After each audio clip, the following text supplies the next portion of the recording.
असल में bird breed 6-7 महीने की एज में भी कर देता है अगर उसकी डाइट पूरी हो, उसको कैल्शियम मल्टीविटामिन हर चीज पूरी रखी हो ना, तो बर्ड 6-7 महीने की एज में भी ब्रीड कर जाता है। ब्रीड कर देना और लेइंग आ जाना दोनों अलग अलग चीजें हैं। ब्रीड करके भी जो लेइंग आती है वो उसमें प्रॉपर फर्टिलिटी नहीं होती, जो मतलब 5 में से अगर 2 अंडे फर्टाइल हो तो 3 अनफर्टाइल भी आ जाते हैं। तो बेहतर यही होता है कि बर्ड को साल बाद ब्रीड पे लगाया जाए ताकि जो 3-2 की रेशियो है वो खत्म हो सके, 5 के 5 फर्टाइल या 4 जितने भी आते हैं वो फर्टाइल रहे, ताकि जिसने जो इन्वेस्टमेंट की उन्हें एटलीस्ट वो उसको रिटर्न कर सके। ये चीज है। बिस्मिल्लाहिर्रहमानिर्रहीम। अस्सलाम वालेकुम दोस्तों, कैसे हो आप सब? उम्मीद करता हूँ कि आप सब खैरियत से होंगे। मैं हूँ दस्तर और आप देख रहे हैं मेरा YouTube channel short business idea. तो दोस्तों, अगर आप इस चैनल पर नए हैं तो चैनल को सब्सक्राइब कर लें और वीडियो को लाइक और शेयर जरूर करें और बेल के नोटिफिकेशन को ऑन कर लें ताकि आपको हमारी हर नई आने वाली वीडियो का नोटिफिकेशन बार बार मिलता रहे।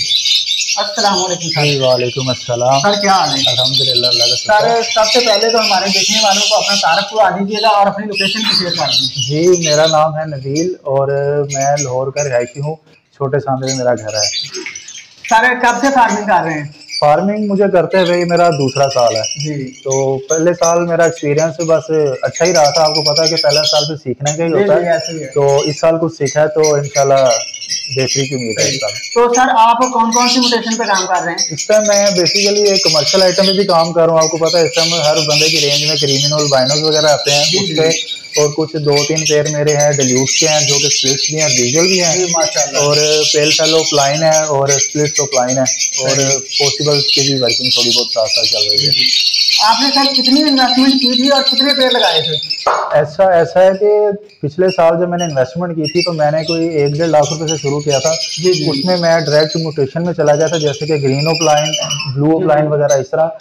तो रिजल्ट तो ठीक था, लेकिन बस आपको पता है कि जब सीखने का साल होता है तो मोर्टेलिटी रेट भी आती है, एक्सपीरियंस नहीं होता, बर्ड मरते भी हैं। तो बस सीखा है, लेकिन नुकसान तो आपको पता कारोबार का हिस्सा ही है। और पिछले साल सीखा है, इंशाल्लाह जो चीज सीखी है वो इस साल अप्लाई करेंगे तो इंशाल्लाह उम्मीद है कि पिछले साल से ज्यादा अच्छा रिजल्ट रहेगा। सर, ये शौक था या बिजनेस? अच्छा, ऐसा है कि मेरा ये शौक बिल्कुल भी नहीं था। मेरे दोस्त हैं वो काम करते थे।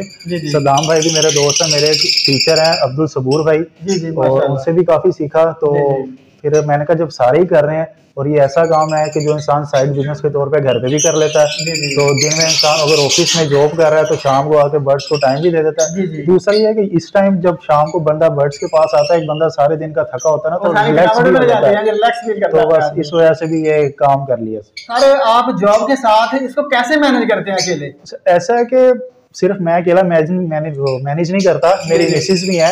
समटाइम मैं लेट भी हो जाता हूँ, तो आपको पता है बर्ड्स है, बर्ड्स को पानी या दाना वो तो डलना ही डलना, चाहे बंदा जितना मर्जी बिजी हो।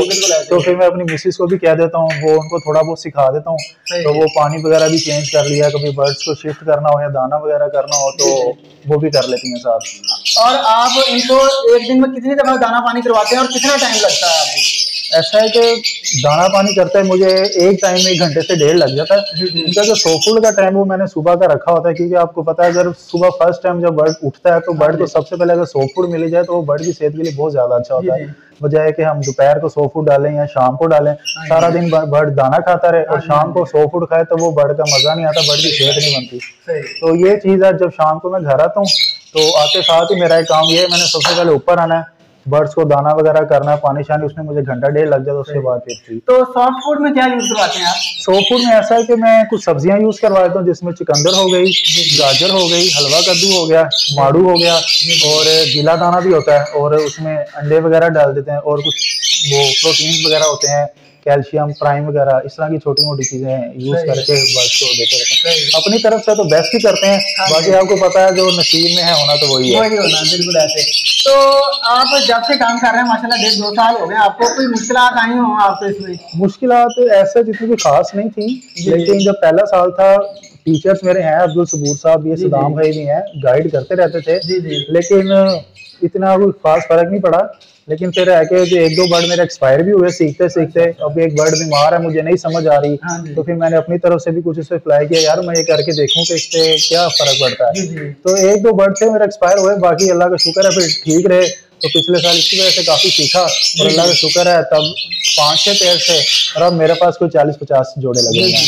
तो एक्सपायर होने की वजह नहीं आप जान सके, आपने पता नहीं लगवाया? अब तो इनका जो होता है ना पोस्टमार्टम वगैरह भी होता है, पोस्टमार्टम वगैरह करके तो इनका पता चल जाता है कि ये किस वजह से इसकी डेथ हुई है, या स्ट्रेस से डेथ हुई है, या इसको अपना हार्ट अटैक वगैरह आया है। बेसिकली मेरे जो बर्ड्स एक जब एक्सपायर हुआ है ना, वो इस तरह हुए हैं कि एक होता है ना बर्ड वीक होकर एक्सपायर होना, ऐसा कुछ भी नहीं था। वो शाम को देखा बर्ड बिल्कुल ठीक है, सुबह एकदम एक्सपायर हुआ। फिर नेट पे अक्सर मैं वीडियोस भी देखता था, इस तरह के लोगों के कमेंट्स आते थे कि यार हमारा बर्ड शेड में शाम को बिल्कुल ठीक था, सुबह गया तो एक्सपायर हुआ होता। वो फिर उसकी मेन वजह यही होती है कि बर्ड को हार्ट अटैक आया था। ऐसा है कि आपको पता, मैंने जब मेरे बर्ड एक्सपायर हुए तो मैंने इतनी डीपली नहीं किया बर्ड के कि मैं पोस्टमार्टम कराऊं कि किस वजह से हुआ। क्योंकि जैसे कि मैं फेसबुक पे देख रहा था कि लोगों के बर्ड रात को ठीक है, दिन में एक्सपायर हो जाते हैं, बेसिकली उसकी ज्यादातर वजह हार्ट अटैक ही होती है। तो फिर मुझे भी लगा कि यार मेरे बर्ड को भी शायद हार्ट अटैक ही आया होगा। तो वो सिर्फ लास्ट सीजन में 1-2 बर्ड से, लेकिन अल्लाह का शुक्र है इस साल ऐसा कुछ नहीं है। तो तब मेरा सेटअप ऊपर था भी नहीं, वो नीचे कमरे में था, वहां पे आपको पता लोगों का आना जाना भी काफी रहता है, इस वजह से बर्ड स्ट्रेस में आ जाता है, डरा रहता है, क्योंकि कमरे का दरवाजा भी खुला रहना, बर्ड सामने है, हर टाइम कोई आ रहा है कोई जा रहा है। तो इस दफा मैंने छत पे स्पेशल इनके लिए कमरा बनवा के ऊपर शिफ्ट किए ताकि बर्ड को किसी किस्म की कोई परेशानी ना हो ब्रीड के टाइम। तो सर इनका ब्रीडिंग सीजन कौन सा होता है? अच्छा, बेसिकली इनका ब्रीडिंग सीजन होता है वैसे 4 से 5 महीने का ही है। जब प्रॉपर सर्दी स्टार्ट हो जाए ब्रीडिंग सीजन काउंट किया जाता है वैसे नवंबर से। लोग आपको पता सितंबर में बॉक्स लगाना शुरू कर देते हैं, लोगों को जल्दी होती है कि यार हमारे पास ब्रीड आ जाए। लेकिन आपको पता है मौसम अब ऐसा हो रहा है कि दिन रात में थोड़ी बहुत सर्दी आ जाए तो दिन में फिर वही गर्मी। अब मादी ने अगर अंडे उतार दिए हैं, रात को वो बॉक्स में बैठेगी, दिन में वो बॉक्स में बैठेगी नहीं, जिसकी वजह से वो डेड इन शेल हो जाएगा। मादी हीट पे आके अंडे भी उतार देगी। तो इस वजह से फिर लोगों का अक्सर ये मसला रहता है कि यार हमारा फर्स्ट फ्लैग अनफर्टाइल आ गया। क्योंकि उसकी वजह यही है, लोग मौसम को देखते नहीं है।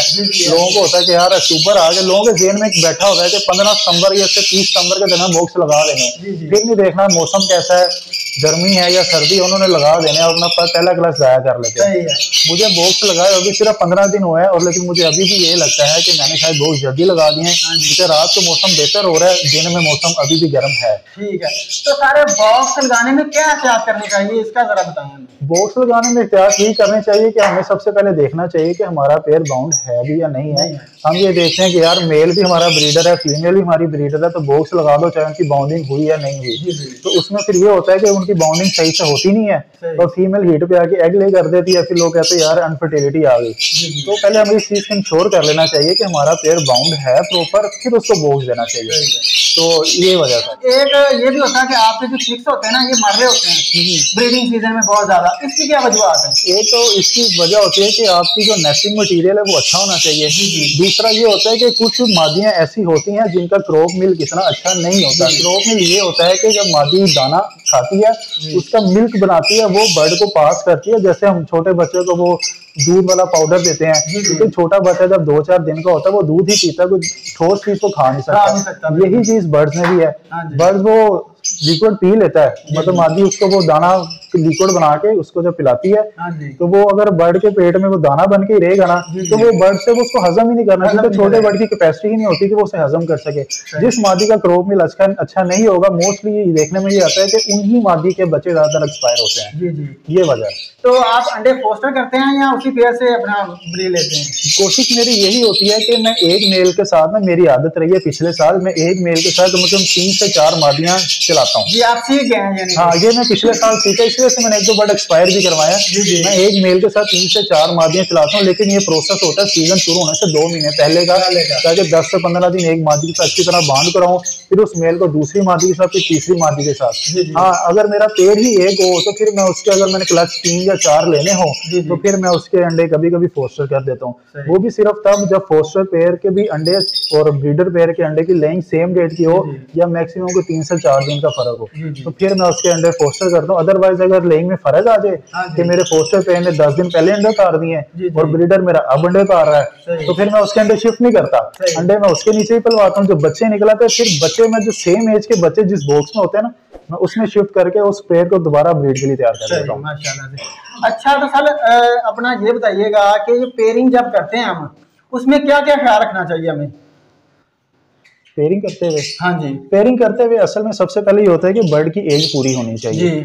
हम अक्सर ये करते हैं कि अक्सर हमने फेसबुक पे भी देखा है, नेट पे भी देखा होगा कि वो 7 से 8 महीने का पेयर होता है, वो क्रॉस के लिए लगा देते हैं, पेयर बना के वो सेल भी कर देते हैं कि 7 से 8 महीने का रेडी टू ब्रीड है। जो लोग 7 से 8 महीने का पेयर लगाते हैं ना, अक्सर उन्हीं पेयर में डेड शेल और अनफर्टिलिटी की रेशो ज्यादा आती है, क्योंकि वो पेयर प्रॉपर ब्रीड के लिए तैयार नहीं हुआ था। कोशिश हमें यही करनी चाहिए एटलीस्ट कम से कम तो 10 महीने तो उसके हुए होना, 12 से 15 महीने वो तो ज्यादा अच्छी बात है। फिर है कि अगर आप 3 क्लच भी ले लें या 2 भी ले लें, वो आपके 4 क्लच से ज्यादा बेहतर है। 4 क्लच में भी अगर आपके 1 क्लच में 5 अंडे आ गए, उसमें जब 3 जाया ही करवाने हैं, डेड शेल होना है, तो बेहतर आप उसको पूरा तैयार करके 2 क्लच में आप वही रेशो अपनी लेवल कर सकते हैं। अच्छा, ये चीज है। तो सर जो एक हेल्दी बर्ड है उसकी लाइफ कितनी होती है और कितने साल हम उससे ब्रीड ले सकते हैं? अच्छा, ऐसा है कि जो एक हेल्दी बर्ड, आम बर्ड की होती है कि हेल्दी हो है ना, अगर उसकी डाइट अच्छी रखी हो ना, वो बर्ड की एज कम से कम 7 से 8 साल चलती है। मेरे पास डेल्यूड की फीमेल है जो जिसकी एज 5 साल है और वो हर साल ब्रीड भी कर रही है, एक डाइट अच्छी रखी हुई है और जिसकी वजह से वो ब्रीड करती है। और 5 साल की हो गई, मजीद 2-3 साल जितनी इसकी उम्र है वो रहेगी तो ब्रीड करती जाएगी। ये क्या इसकी लाइफ इतनी होती है, 6-7 साल बाद ये एक्सपायर हो जाती है या ब्रीड करने के काबिल नहीं रहती? अच्छा, ऐसा है कि बर्ड की जो लाइफ होती है वो होती 7-8 साल ही है, लेकिन जब 6-7 साल पे चले जाते हैं ना, बर्ड की जरा लेइंग की रेशो भी ना आस्ता आस्ता कम होती जाती है। हम इंसानों की एज, जब इंसान बूढ़ा होने लग गया ना, तो उसकी फर्टिलिटी भी कम होती है। सेम एज इट इज जानवर, परिंदों में भी यही चीज है, यही चीज होती है। अच्छा, तो सर आपने अभी तक इसमें क्या कमाया है ये बताएं आप। अच्छा, ऐसा है कि कमाया पिछले साल मैंने आपको बताया मैंने काम शुरू किया है। ऐसा कमाया इतना कुछ खास नहीं है, क्योंकि आपको पता सीखने का साल था, सीखा बहुत कुछ है। हाँ, ये कह सकते हैं जितने पैसे लगाए थे उतने मैंने अर्न कर लिए और इसी में मैंने थोड़े से पैसे डाल के नया सेटअप शुरू किया। आपकी बहुत बड़ी अचीवमेंट है कि जो आपने लगाया वो आपने अर्न कर लिया है। बिल्कुल ऐसे ही है, जो पहला साल जिस बंदे का हो और वो जितने लगा के उतने रिटर्न कर ले, बेशक ऊपर से ना कमाए, तो मैं समझता हूँ ये भी इसके लिए एक अचीवमेंट है कि उसने सीखा, साथ साथ जो इन्वेस्ट की वो रिटर्न भी किए, और जो उसने इन्वेस्ट जिस पेयर में किया था वो पेयर भी आपके पास खड़े हैं आपके पास। और आपके पास जो है ना, मेरे ख्याल में पहले से ज्यादा पेयर होंगे, पहले से ज्यादा पेयर है। पिछले साल मेरे पास कुछ 6-7 जोड़े थे, जब अल्लाह का शुक्र है तो 35-40 माशाल्लाह काफी नजर आ रहे हैं। हाँ जी।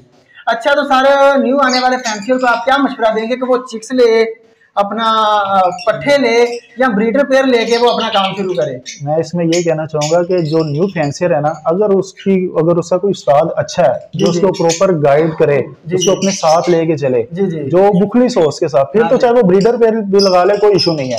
हाँ, अगर कोई न्यू फैंसियर है और वो किसी अननोन पर्सन के पास जा रहा है, तो फिर उसको उससे कभी भी ब्रीडर पेयर या 7-8 महीने का बच्चा नहीं लेना चाहिए। हमेशा वो 4 से 5 महीने का जो पेयर हो वो उससे उठाए, ताकि वो खुद उसको पाले, उसको पता होगा कि यार ये पेयर है, इसकी मैंने खुद ख्याल करना और इसको मैंने खुद ब्रीड पे लगाना है। अब देखें ना, लोग ब्रीडर पेयर अक्सर इससे भी सेल कर देते हैं, फिर लोग कहते हैं ब्रीडर पे क्यों सेल कर रहे हैं? उन्हें पता है यार एक ब्रीडर पेयर है, सीजन शुरू, मैं अपना ब्रीडर पेयर क्यों बेचूं? मैं उसको ब्रीड पे लगा के चिक्स ले सकता हूँ। हो सकता है उसमें कोई मसला हो, फिर ही कोई ब्रीडर अपना ब्रीडर पेयर बेचता है ना सीजन में, वरना क्यों बेचेगा? पर लोगों को ये समझ नहीं आता, अक्सर एड लगी होती है कि ready to breed bird required, ready to breed bird ले लेते हैं, उसके बाद जब वो ब्रीड नहीं करता तो फिर वो परेशान बैठे रहते हैं। असल में किस एज में ब्रीड करनी शुरू करता है ये बर्ड? ये आप थोड़ा सा हमारे व्यूअर्स को बताएंगे। असल में बर्ड ब्रीड 6-7 महीने की एज में भी कर देता है, अगर उसकी डाइट पूरी हो, उसको कैल्शियम, मल्टीविटामिन हर चीज पूरी रखी हो ना, तो बर्ड 6-7 महीने की एज में भी ब्रीड कर जाता है। ब्रीड कर देना और लेइंग आ जाना दोनों अलग अलग चीजें हैं। ब्रीड करके भी जो लेइंग आती है वो उसमें प्रॉपर फर्टिलिटी नहीं होती, जो मतलब 5 में से अगर 2 अंडे फर्टाइल हो तो 3 अनफर्टाइल भी आते हैं। तो बेहतर यही होता है कि बर्ड को साल बाद ब्रीड पे लगाया जाए, ताकि जो 3-2 की रेशियो वो खत्म हो सके, 5 के 5 फर्टाइल या 4 जितने भी आते हैं वो फर्टाइल रहे, ताकि जिसने जो इन्वेस्टमेंट की उन्हें एटलीस्ट वो उसको रिटर्न कर सके। ये चीज है। तो सर अगर आपसे कोई राब्ता करना चाहे तो वो किस तरह कर सकता है?